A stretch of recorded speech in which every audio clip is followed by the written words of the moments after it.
Um, Dave, Barf and Garf, Espresso Dave. Do you have a name? Have you decided on a name? I mean, Espresso Dave is as good as any. Espresso Dave. I really like Espresso Dave. Welcome to the podcast, folks. This is our inaugural podcast. It's our pilot episode, although actually I'm not sure if you call it a pilot. Do you call it a pilot if it's a podcast? It's a pilot. It's It's for sure a pilot. It's a test run. it's a It's pilot. as much of a pilot as there has ever been. Okay. All right. Well, we'll stay on track. Before you click that forward button, 15 seconds, you know how you do it on those podcasts to get through all that shit?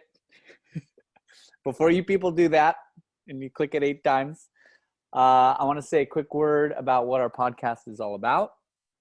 Balancing recreation with the pursuit of excellence. I love it. I love it. I love it. I love it. You And know, as a gentleman. I think it's going to evolve like a river carving through a valley into a gentleman's podcast, because that's really what we are, true gentlemen, and the life of a superior man. That was poetry. Yeah. You know, open your mouth. So with that said, Dave, today's episode is jam-packed. We have a lot of content. We also have a rules controversy maybe forming with the introduction of Wes and Taylor that I wanted to talk to you about. Wow. And it involves where they started and the last cash issue, because technically you got worse than them in the last cash issue. Anyways, we're going to get into that later on in the podcast. Is that confirmed? Let's go. I'm ready. Let's dive in, buddy. Okay, before we dive in, I want to give an overview of what we're doing. So we're going to talk about the disc golf fantasy spreadsheet, of course. Dave's going to talk about going into the numbers. He's created his own podcast. He's created his own spreadsheet, people. I don't know if you know this. And Dave's not going to give away all his secrets, obviously. He's going to keep some of them. But I do want him to touch on his spreadsheet and his success and failure so far. The last place spreadsheet. Well, that may not be true because of the rules controversy that's happening. Okay. And then we're going to talk about Daoud Chaib and Jiri Martinko in the Challenger Series. Dave, do you follow the Challenger Series? What's going on? No, it's comes up in my YouTube feed. I have many and varied sources for table tennis entertainment online, my friend. Oh, I would love to see your YouTube content history. It's pretty epic. The Challenger Series is like a feeder event thing, and that came up. So yeah, it's pretty wild. Well, I was doing some research for this, and the Challenger Series is like the web.com tour. Yeah. Is that correct? Yeah. It's like gets you into international competition. So it's lower level guys, but they're hungry. Okay. Did you see any of their other matches in this Challenger Series? No. Okay. Well, I watched the match the day before, and it went to 100 points. No. Yes. Stop it. It went to 100 points. So for people that don't know, the matches are played best of 5, right? Best of 5. Best of 5. So it was 2-2, and then it went to 2-2 games. Then it went to 10-10 on the last game, and it ended up 14-15, I think, for the final point. So it was like a battle on that final match. That's a battle. Yeah. So Dave's going to talk about the apology points that happened in that match. If you haven't watched the match, Dave, what was your recommendation for watching that match? It's TT11. We'll drop a link in the description. Awesome. Do you have any instructions that you gave me? Do you want to give it to the fans out there how to watch this? Yeah. Basically, what you got to do is get super high. Okay. You need to get as high as you possibly can. What I would recommend is firing up the Barf and Garf How to Roll a Doobie YouTube video, and then utilize that and just go for it. It's it's a great match. That video is only available if you are a Patreon member, so don't forget to subscribe to Patreon for that content. Okay, let's jump in, bud. Okay. Let's all right. do this. All right, let's do this. Dave, can you tell us a little bit about the spreadsheet and what's going on with that so far? Okay, so we got this disc golf fantasy thing going, and everyone's doing it. We all know everyone's doing it. We're going back to the previous events. Who's doing well at what event. And so I'm like, well, I'm not just gonna like go pick a couple names and see, oh, you did kind of good. I mean, that's that can get you so far. So basically what I did, I just took it to another level. I just took for each coming up event, I'm 3 events deep right now. At these levels, you I took the last 3 years of each event, and I did, okay, what order did they get? What place did you get? And then I just did the math on it, and I got an average ranking for the last 3 years. It took some spreadsheet wrangling. I'm not going to talk about how long it took me because, quite frankly, I'm embarrassed by how long it took. I'm ashamed of how much time it has taken me, mainly because it did not pay off. My pick last week was Greg Barsby. Let me show you what this thing looks like. Greg Barsby. Can you do a screen share?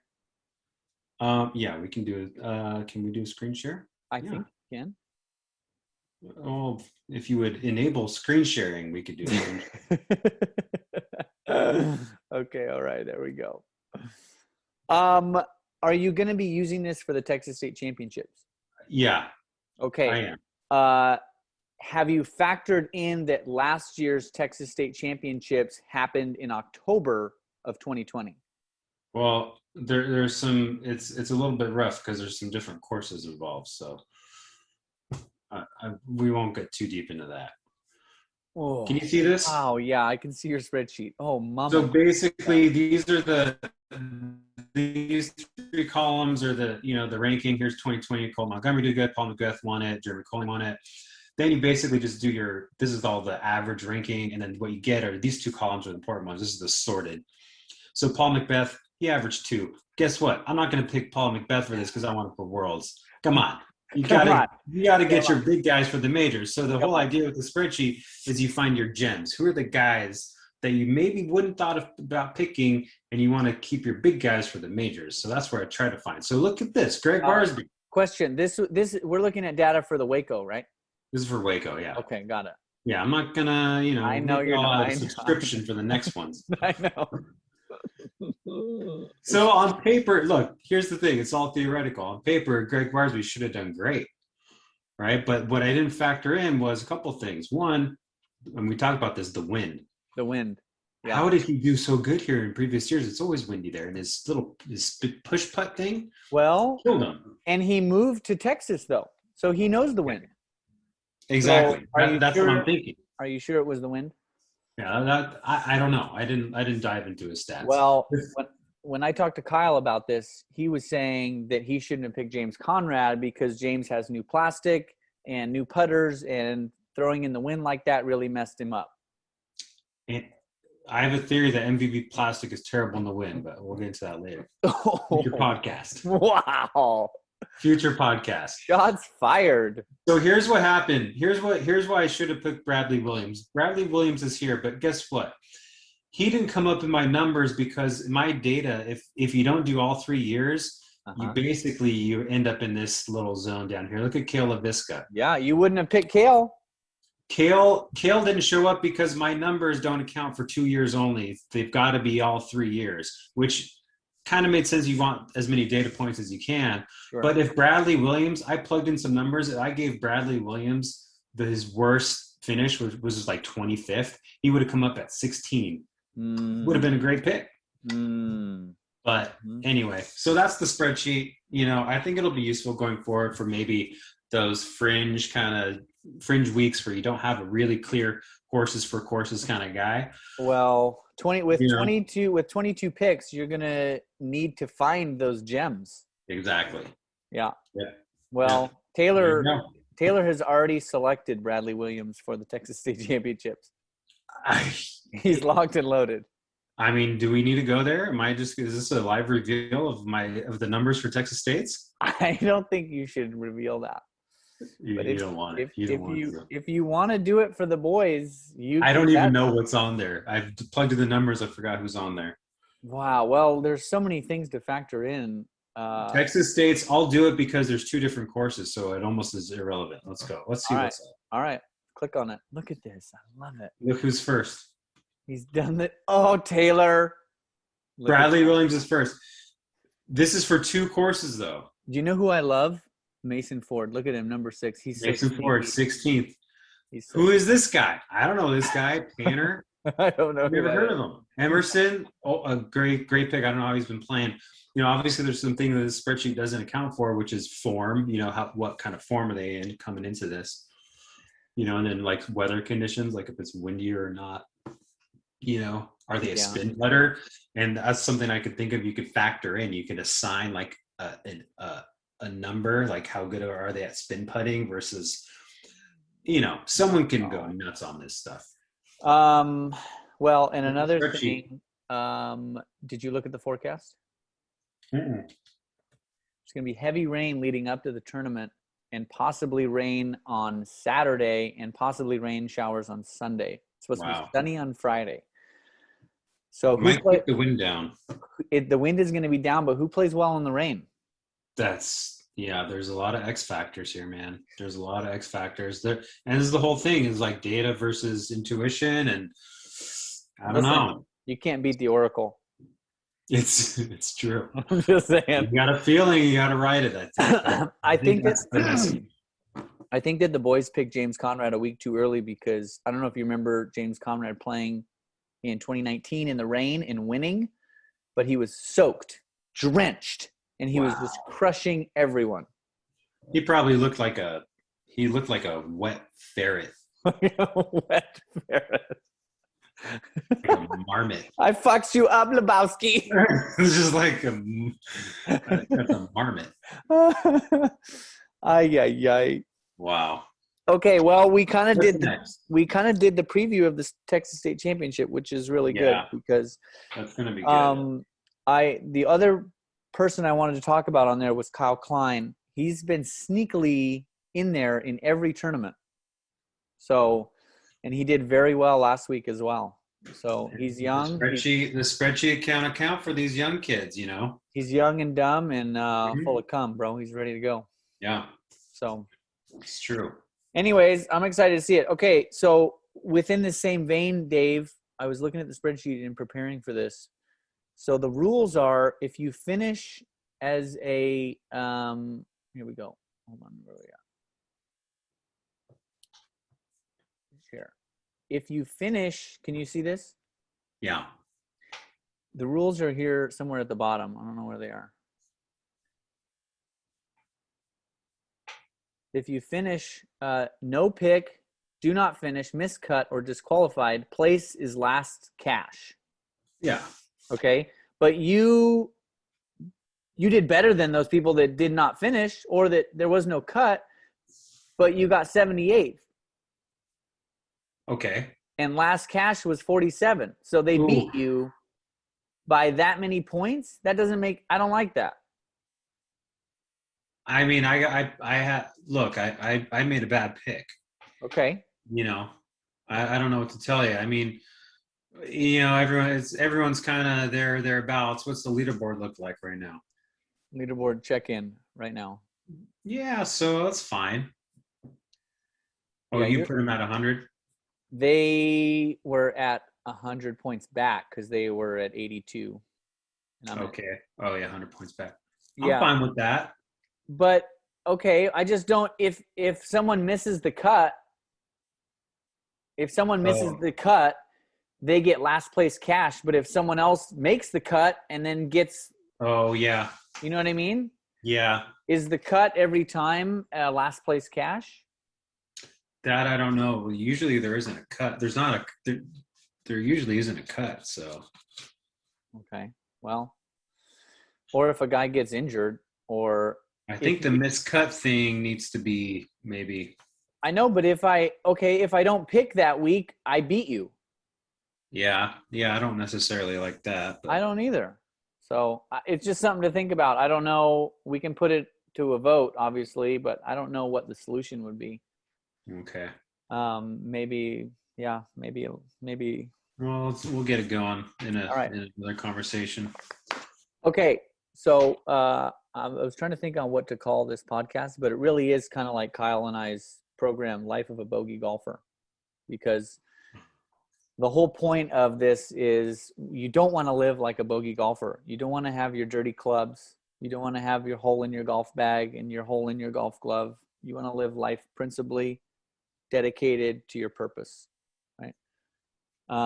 This table tennis match came down to this guy losing because he mentally got frustrated. Can you tell me about that match?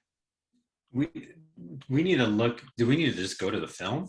Can we go to the film? I think we might be able to go to the film on this. Oh, I would love that. I mean, I just think that maybe we can just kind of look, because that match was so intense. If you can pull it up, that would be great, because I could not find the March 2nd. I think I can do that. He won. Wow, he came back and won a couple of them. He won yesterday, or on the 15th. He beat him in another epic match. Dawood Chaib versus Jiri Martinko. And this is something that is interesting because of these apology points. Dude, this guy was so fucking pissed. He was fucking livid. However, his shorts game was on fire. Dude. His shorts were epic. Like, wow. Dude, I can't wait. Wait. Here we go. Okay, where is it? Here's Dawood versus Jiri. Can you go to those last, 3 points? Yeah, let's do this. Oh, this is epic. I'm so glad you can do this. Dave is the HB web guy. He didn't just get that name overnight. Oh, look at that net. You see that net? Yeah, and then he just stares at him.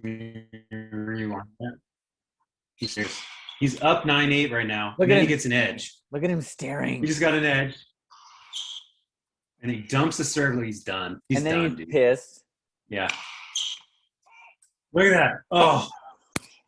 Capitulation. He gave him the thumbs up. I don't know if that was I thought that was really bad form. I didn't like it. So what's the takeaway here, man? Why, we got to watch this whole match, obviously, at some point. You got to get super stoned. What's the takeaway with life? What are we taking from this? Well, my takeaway from this is what Dr. Davis completely tells me all the time is when you hit a bad shot, you got to forget about it. You got to have a short-term memory, and you can't let it affect you. Or when a car goes by in Dave's putt and he gets the Dave Raz, which happens every round. 17 times. Remember that kid in our doubles match? Every time. I'm working. It's my mission. It's my journey. I love that that's your journey. And this is a prime example. These guys are some of the best in the world.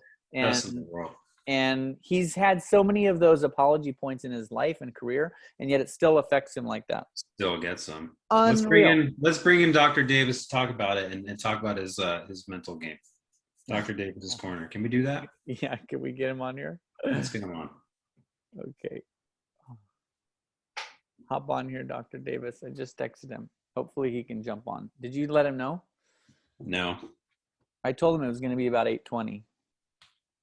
So this is pretty good. Okay, well, while he's getting on, I wanted to talk about this. So a much anticipated interview with the doctor.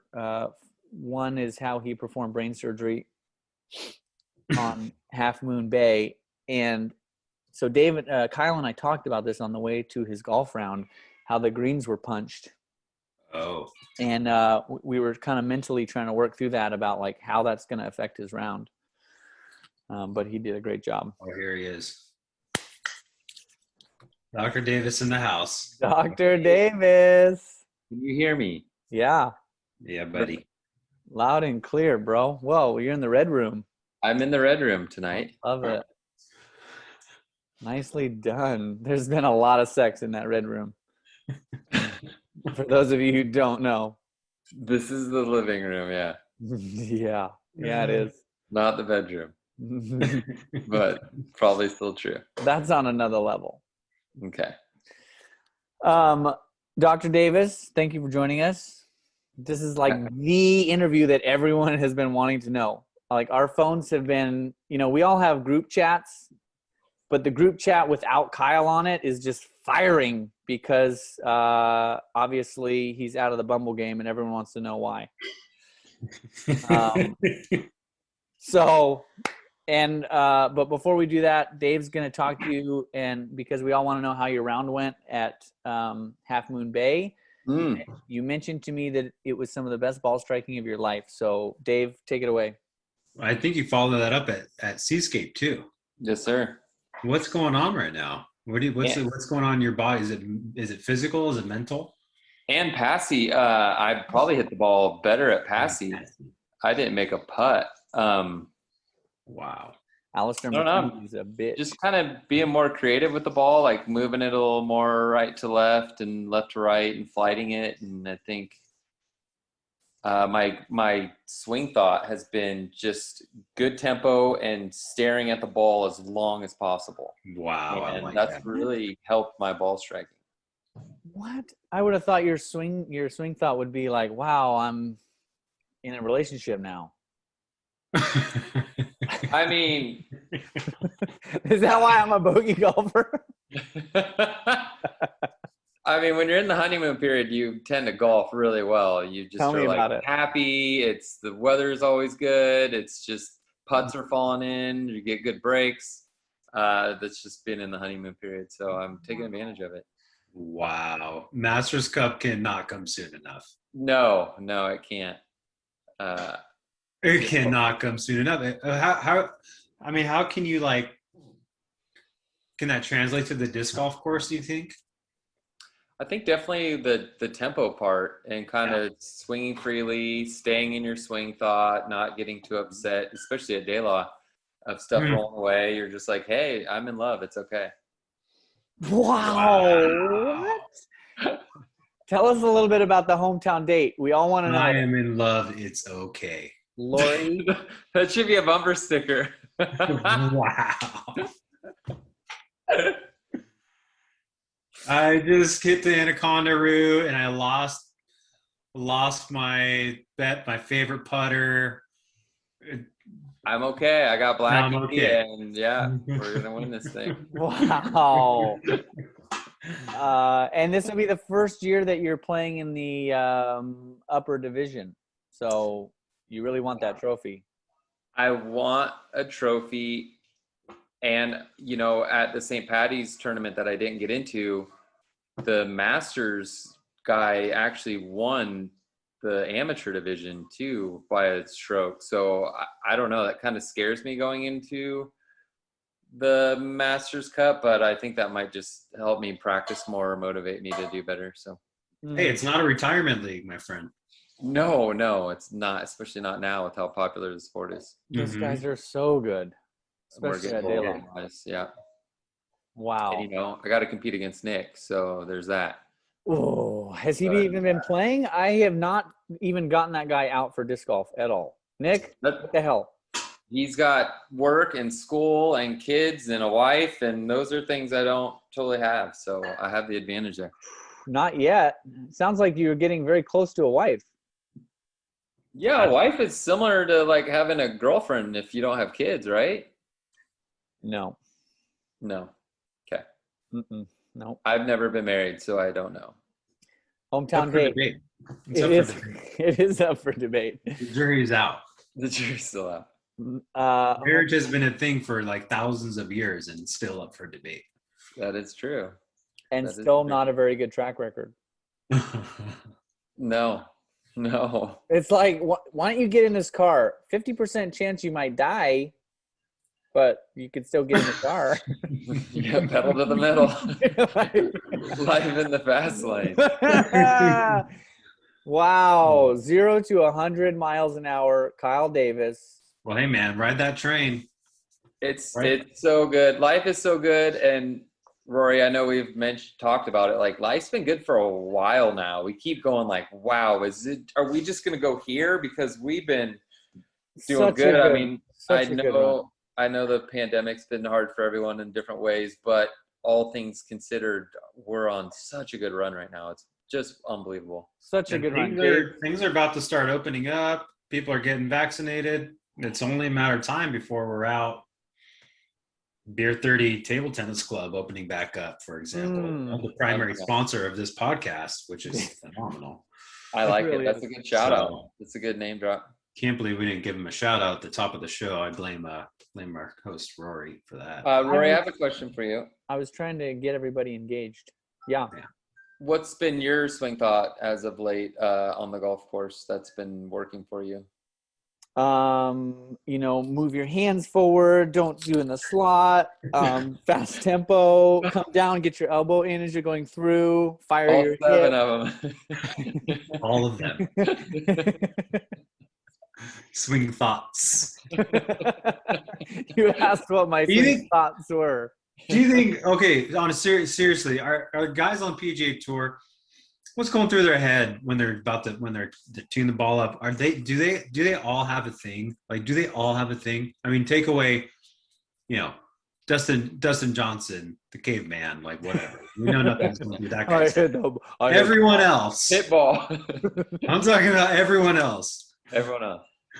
Are we seriously? Like, what are they doing? Are they just like tempo, or do they have one thing? Do you think they all just distill things down, or is it more like a feeling? Is it like this? You know what I mean? Is it just like? I think depending on the course and the weather and whether they like the course or not, or they're feeling like in attack mode. I think it's something they talk about with their caddy of like, hey, let's attack today, or hey, let's play real. They kind of talk about a course management game plan, and the caddy can hold them to that. But as far as teeing up the ball, you have one swing thought, and you only get that one swing thought. And I'm sure it changes round to round, but you can't change swing thoughts in the round. You start with a swing thought, and you have that one thought in your pre-shot routine, and you do that. All right, we got to bring that to the disc golf course. Yeah, tempo is a good one. Tempo's a good one. Slow is what I've been saying. You know, in golf, see, I like tempo more than slow, because if you decelerate, it's a bad thing. And sometimes slow, I don't know. Tempo is more of a cadence, and it's more about the cadence. How about Freddie Couples? Whatever gets the job done, man. Best tempo on the tour. I don't think you want to be saying your swing thought as you're swinging, maybe, but yeah, we could. All right, do that. You're more of a Nick Price kind of guy. Yeah, and that my tempo is faster, but I can be quick. I've really I've been smashing my driver. I've just really tried to take it back a little farther, and that helps me create better tempo. And I've just from like Tony Finau distance to John Rahm distance in the backswing. Wow! At Seascape on hole 11, I swung as hard as I could, and I hit it dead on the sweet spot, and the ball took off like it's never taken off before. I did outdrive myself normally by like 10 yards. It was sweet, but it went like 270. Like those guys have an extra 30, 40 miles per hour swing speed. I could only imagine. Epic. Yeah. Epic. You've also been ace hunting, it sounds like. You've almost hit the pin on all these par threes. What the hell is going on these par threes? I don't know how they haven't dropped. They're literally, in my last 3 rounds, I've had like 4 shots end up behind the cup. Oh, wow. Literally like 2 to 6 inches behind the cup, breaking on the pro side. Perfect shots coming in. Wow. What if the ace happens when you're playing Miranda's dad in golf? I mean, I wouldn't be surprised. Let's just say that with the way things have been going lately. Wow. All the things. Can I ask one more question before we end the interview? Yeah. Hometown date, Lori, Miranda? It went super well. My mom was like kind of nervous. My sister called her out for it afterwards. Like, Lori, why are you so nervous? You're acting nervous. She was saying like weird things.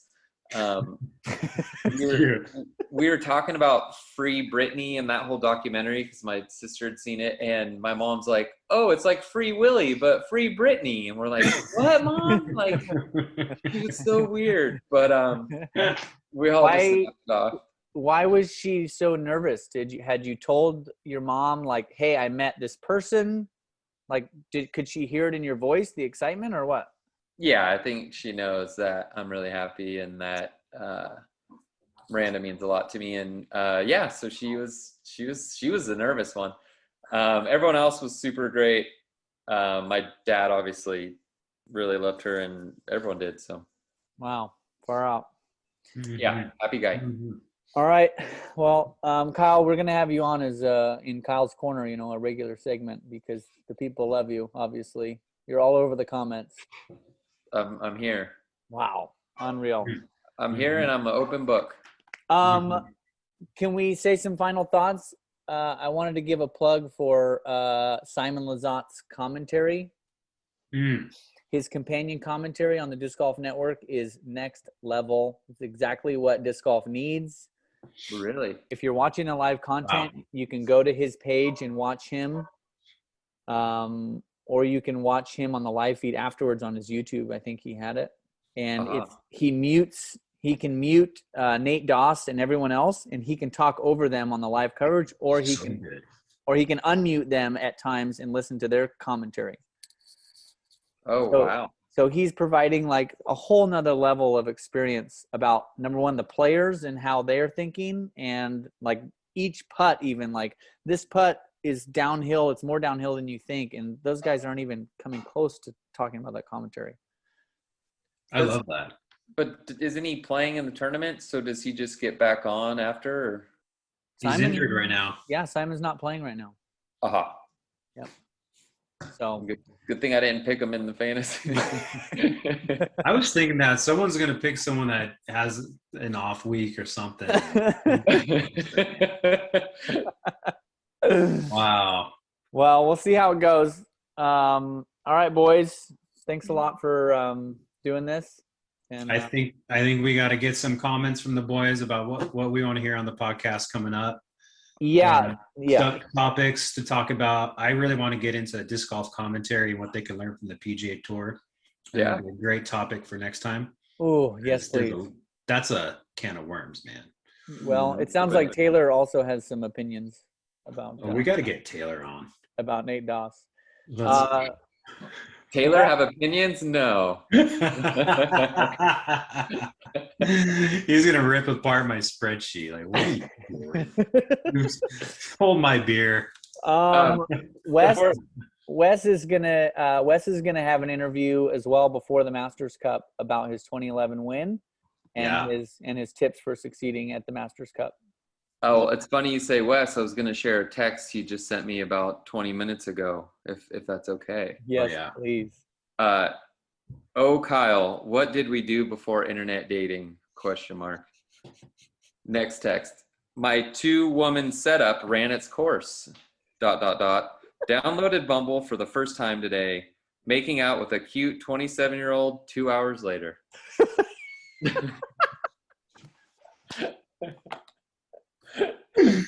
Oh, so that good. Guy lives life. He's living his best life. He's living his best life. Well, you got to do it. Unreal. So there we go. All right, boys. Right, y'all. Tune in next time. We got some good tips. All righty. Thank you. Peace. Love you. Adios. Bye.